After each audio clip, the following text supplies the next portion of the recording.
ایک اچھائی اور سعادت کا، دوسرا برائی اور شقاوت کا۔ جن لوگوں نے اس زندگی میں نیک عمل کیے ہیں وہ پہلے عالم میں جائیں گے، جنہوں نے برے عمل کیے ہیں دوسرے عالم میں، اور اس کا فیصلہ اس دن ہوگا جسے وہ آخری فیصلے کا دن قرار دیتا ہے۔ بقائے روح کا مسئلہ اس کے مذہب کی بنیادی چٹان ہے۔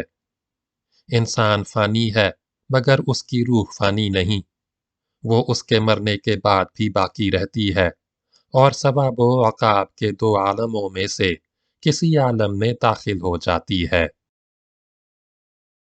پیروان زردشت کا اخلاقی تقدم۔ موجودہ عہد کے تمام محققین تاریخ متفق ہیں کہ زردشت کی تعلیم نے انسان کے اخلاقی اور فکری ارتقاء میں نہایت مؤثر حصہ لیا ہے۔ اس نے 500 برس قبل مسیح ایرانیوں کو اخلاقی پاکیزگی کی ایک ایسی سطح پر پہنچا دیا تھا جہاں سے ان کے معاصر یونانیوں اور رومیوں کی زندگی بہت ہی پست دکھائی دیتی ہے۔ ایک ایسا مذہب جس کی تعلیم کا رخ سرتاسر انفرادی زندگی کی پاکیزگی کی طرف تھا، اور جو اپنے پیرووں کی اخلاقی روش کے لیے نہایت بلند مطالبے رکھتا تھا۔ ضروری تھا کہ اعمال و خصائل کے بہتر سانچے ڈھال دے، اور تاریخ شہادت دے رہی ہے کہ اس نے ڈھال دیے تھے۔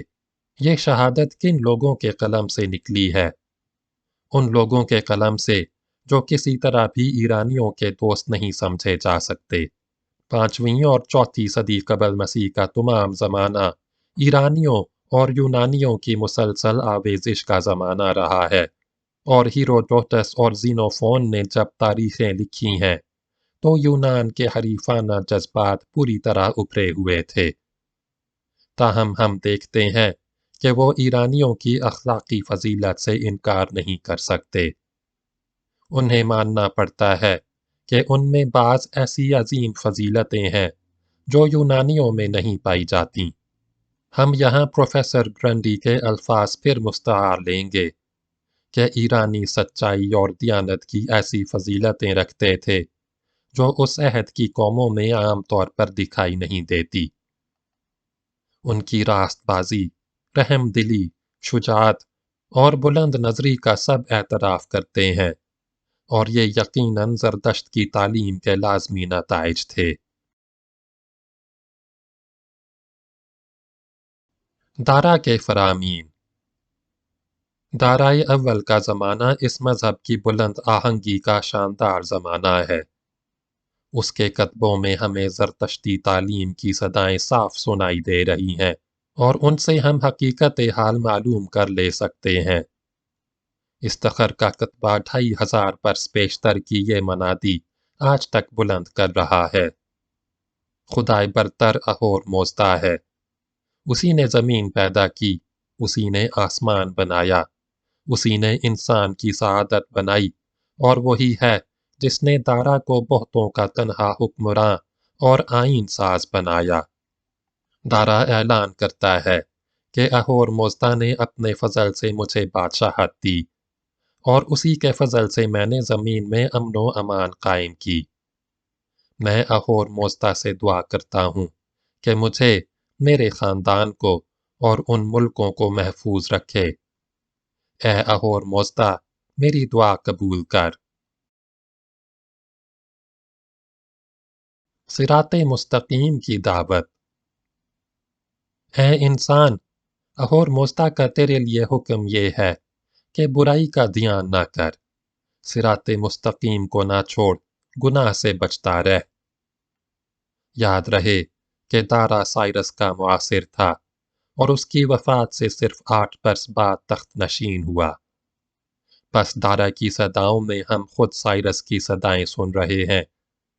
اس کا بار بار اپنی کامرانیوں کو اہور موزدہ کے فضل و کرم سے منسوب کرنا ٹھیک ٹھیک ذوالقرنین کے اس طریقے خطاب کی تصدیق ہے کہ ھذا رحمتم من ربی۔ زرتشتی مذہب کا انحطاط و تغیر۔ لیکن 4تھی صدی قبل مسیح کے بعد زردشتی مذہب کا تنزل شروع ہو گیا۔ ایک طرف قدیم مجوسی مذہب نے آہستہ آہستہ سر اٹھایا، دوسری طرف خارجی اثرات بھی کام کرنے لگے، یہاں تک کہ اینٹانین شہنشاہ روم کے زمانے میں ہم دیکھتے ہیں کہ سائرس اور دارا کے عہد کے زرتشتی مذہب نے بالکل ایک دوسری ہی شکل اختیار کر لی ہے۔ پھر سکندر اعظم کی فتوحات کا سیلاب اٹھا، اور وہ ایران کی 200 سالہ شہنشاہی ہی نہیں بلکہ اس کا مذہب بھی بہا لے گیا۔ ایرانیوں کا قوی افسانہ کہتا ہے کہ زرتشت کا مقدس صحیفہ اوسطی 12,000 بیلوں کی مطبوع کھالوں پر آبزر سے لکھا ہوا تھا، جو سکندر کے حملے استخر میں جل کر راکھ ہو گیا۔ 12,000 بیلوں کی کھال کا قصہ تو محض مبالغہ ہے، لیکن اس میں شک نہیں کہ بخت نصر کے حملے بیت المقدس نے جو سلوک تورات کے ساتھ کیا تھا، وہی سکندر کے حملے ایران نے اوسطی کے ساتھ کیا، یعنی دونوں جگہ مذہب کا اصلی نوشتہ مفقود ہو گیا۔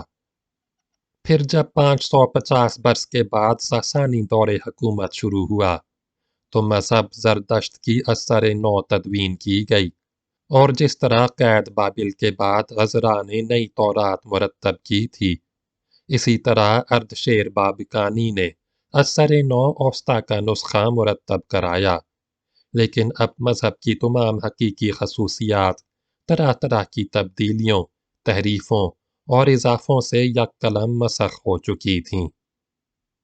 چنانچہ صاف دکھائی دیتا ہے کہ ساسانی عہد کا مذہب قدیم مجوسیت، زرتشتیت اور یونانیت کا ایک مخلوط مرکب ہے، اور اس کا بیرونی رنگ و روغن تو تمام تر مجوسیت ہی نے فراہم کیا ہے۔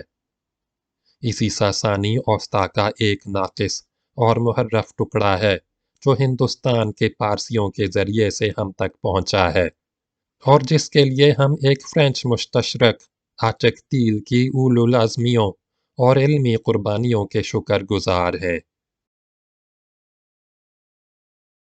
اہور موسطی کی مزعومہ شبیہ۔ اس سلسلے میں ایک بحث طلب سوال اور ہے، اور ضروری ہے کہ اس پر بھی نظر ڈال لی جائے۔ یہ مسلم ہے کہ پیروان زردشت میں بت پرستی کی کوئی شکل بھی سر نہ اٹھا سکی۔ قدیم مجوسی مذہب میں بھی اس کا کوئی سراغ نہیں ملتا، لیکن ایران میں دارا اور اس کے بعد کے عہد کے جو آثار ملے ہیں، ان میں ایک خاص صورت کا نقش پایا جاتا ہے۔ یہ بادشاہ کی تصویر نہیں ہو سکتی، کیونکہ بادشاہ کی شخصیت مرقع میں الگ نمایاں ہے۔ اس کا محل ہر جگہ بلندی میں اور سب سے اوپر واقع ہوا ہے، اس لیے ضروری ہے کہ وہ خود بادشاہ سے بھی ایک بلند تر ہستی ہو۔ سوال یہ پیدا ہوتا ہے کہ یہ کون ہستی ہے؟ سب سے پہلے یہ صورت بعثتوں کے مرقع میں زیر بحث ہوئی، جب 1847 عیسوی میں کرنل رولنسن نے اپنی شرح و حل کے ساتھ اصل مرقع کا چربہ شائع کیا۔ پھر یہی صورت متعدد نقوش میں ملی، مثلاً دارا کی سرکاری مہر کے مرقع میں نقش رستم میں جو دراصل دارا کی قبر ہے، استخر کے محل شاہی کے دروازے پر جو غالباً درمیانی دروازہ ہے۔ رولنسن سے پہلے سر رابرٹ کیئر پورٹر نے یہ نظریہ قائم کر لیا تھا کہ یہ کوئی مافوق انسانیت ہستی ہونی چاہیے جو خود بادشاہ سے بھی اوپر اپنی جگہ رکھتی ہے۔ رولنسن ایک قدم اور آگے بڑھا اور اس نے فیصلہ کر لیا کہ یہ اہور موسطی کی ہستی ہے، یعنی خدا کی۔ چنانچہ اس وقت سے یہ رائے برابر مقبول ہوتی گئی۔ اب عام طور پر تسلیم کر لیا گیا ہے کہ ایرانی اگرچہ بت پرستی سے مجتنب رہے، لیکن انہوں نے اہور موسطی کی ہستی کے لیے ایک مرموز یعنی سمبولک تشخص کا تصور ضرور قائم کر لیا تھا، جو ان تصویروں میں نمایاں ہے، اور یہ مصریوں اور آشوریوں کے مرموز تجسم کا اثر تھا، جس سے وہ بھی متاثر ہو گئے۔ لیکن 1912 عیسوی سے جبکہ میں نے پہل ایرانی آثار قدیمہ کا بغور مطالعہ کیا، میں محسوس کر رہا ہوں کہ یہ قیاس اول دن سے غلط رخ پر چلا ہے اور تمام تاریخی اور عقلی قرائن اس کے خلاف ہیں۔ اولاً تمام تاریخی شہادتیں اور خود پارسیوں کا مسلسل تعامل ثابت کر رہا ہے کہ انہوں نے الوہیت کا تصور بھی کسی انسانی جسم و صورت میں نہیں کیا اور کبھی کسی مجسمے کو تقدیس کی نظر سے نہیں دیکھا۔ ثانیاً اگر امتداد زمانے سے یہ چیز پیدا بھی ہو گئی ہو، جب بھی کسی طرح یہ بات سمجھ میں نہیں آ سکتی کہ خود تارا کے عہد میں پیدا ہو گئی ہو، جو زردشت کی تعلیم کا ابتدائی عہد تھا، اور جب یونانی مورخوں کی شہادت کے مطابق ایرانی یونانی بت پرستی کو حقارت کی نظر سے دیکھا کرتے تھے۔ ثالثاً اس شبیہ میں کوئی ایسی بات نہیں جو معبودیت و الوہیت کی کوئی خاص شان رکھتی ہو۔ ہر جگہ اس کی ایک ہی صورت اور وضع ہے، اور وہ ایک معمولی انسان کی ہے جس نے اس زمانے کا عام لباس پہن رکھا ہے، وہی لباس جو خود تارا اور اس کے جانشینوں کا تصویروں میں دکھایا گیا ہے۔ صرف اتنی بات اس میں زیادہ ہے کہ ایک حلقہ اس کی کمر سے نیچے چاروں طرف بنایا گیا ہے، اور عقب میں ایک ایسا طولانی نقش ہے جس میں لہروں کی ہی شان پیدا ہو گئی ہے۔ اس حلقے اور لہروں کو سورج کی مرموز شکل قرار دیا گیا ہے۔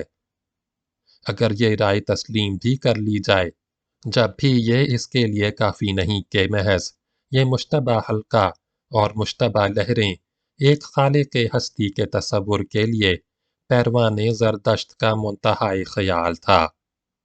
رابعاً اگر یہ بات مان بھی لی جائے کہ اس حلقہ اور لہروں میں ایک ماورائے انسانیت ہستی کا تصور مرموز تھا، جب بھی یہ اہور مزدا کی ہستی کیوں ہو جس کی نسبت زردشت نے تقدیس و علو کا اس درجہ بلند تصور قائم کیا ہے، کیا یہ کسی ایسے انسان کی صورت نہ ہو جو اگرچہ انسان تھا مگر اپنی انسانیت کی رفعت و تقدیس کی وجہ سے ایک غیر معمولی ہستی سمجھا جاتا تھا، مثلاً خدا کی ایک فرستادہ ہستی؟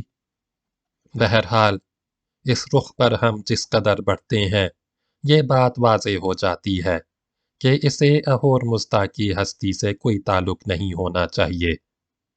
یہ یا تو خود زردشت کی تصویر ہے جو ایرانی مذہب کا بانی تھا، یا سائرس کی ہے جو اس مذہب کا حکمراں پیغمبر اور ہخامنشی شہنشاہی کا پہلا تاجدار تھا، چونکہ اس صورت کے بائیں ہاتھ میں ہر جگہ ایک حلقہ دکھلایا گیا ہے، اور قدیم تصورات میں حلقے کی شکل حکومت و مالکیت کی علامت سمجھی جاتی تھی، اس لیے زیادہ قرین قیاس یہ بات معلوم ہوتی ہے کہ سائرس کی تصویر ہو۔